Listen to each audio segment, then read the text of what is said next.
আবারও লেবাননের রাজধানী বৈরুতের একটি এলাকায় বিমান হামলা চালিয়েছে ইসরায়েল। হামলায় হিজবুল্লাহর শীর্ষ কমান্ডার ইব্রাহিম আখিল সহ নিহত হয়েছেন 12 জন, আহত হয়েছেন আরও 66 জন, যাদের মধ্যে 9 জনের অবস্থা আশঙ্কাজনক।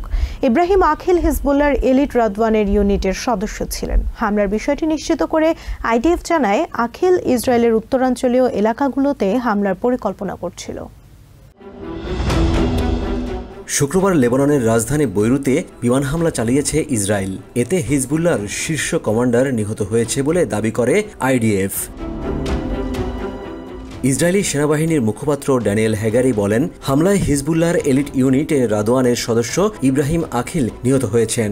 হামলায় এই ইউনিটটির জ্যেষ্ঠ সদস্যরাও মারা গেছেন বলে হ্যাগারি জানিয়েছেন। লেবাননের স্বাস্থ্য মন্ত্রণালয় জানায়, এই হামলায় অন্তত 12 জন নিহত হয়েছে, আহত হয়েছেন আরও 66 জন।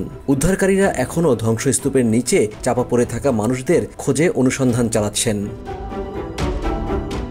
গত মঙ্গলবার হিজবুল্লাহর সদস্যদের ব্যবহৃত হাজারো ইলেকট্রনিক পেজার বিস্ফোরিত হয়। এর একদিন পরই হ্যান্ড রেডিও সেট বিস্ফোরিত হয়। ধারাবাহিক এই হামলায় মারা যায় 2 শিশুসহ 37 জন। এছাড়া 3000-এরও বেশি মানুষ আহত হয়।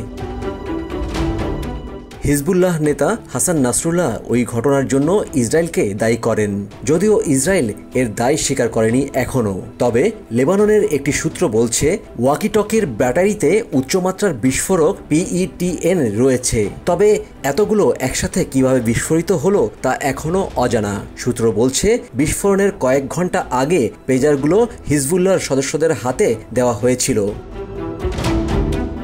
নিহত কমান্ডার ইব্রাহিম আখিলকে হত্যার জন্য $7 মিলিয়ন পুরস্কার ঘোষণা করেছিল আমেরিকা, কারণ তিনি 1983 সালে লেবাননে US মেরিন ব্যারাকে বোমা হামলার পেছনে জড়িত ছিলেন বলে উল্লেখ করা হয়।